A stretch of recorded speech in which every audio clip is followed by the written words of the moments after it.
Hi, this is Yolanda Van Veen, and in this segment we're going to talk about how to harvest and store strawberries. Now, strawberries have to be my ultimate favorite fruit in my garden. I love strawberries. And there's nothing like having fresh strawberries in your garden and periodically going through and picking some out and enjoying them on a hot summer day.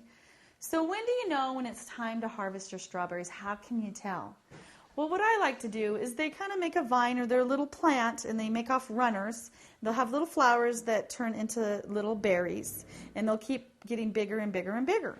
So you want to harvest them to the point where they're not mushy yet. They're still firm and they've got lots of red color to them. You don't want to harvest them when they're still white or green. A lot of times when you take them off of the plant, they just actually become mature. So you want to only take them off the stems when they are mature and very bright red.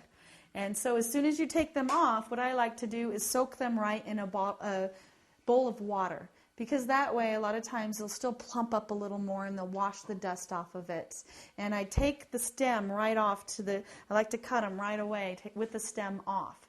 Because you can leave them with the stem on or the stem off, but it seems that they last longer when you do take that stem off. And the chances are you're going to eat them quicker, too, with the stem off. And they'll last in the refrigerator 3 weeks or more. That's the great part about strawberries. But at a point, they'll start getting a little bit mushy, and you don't want to lose them. So when I have a lot of strawberries, I like to freeze them. So I just cut the stem off and just put them into plastic or a container in the freezer and freeze them. And then you can enjoy them all winter long as well.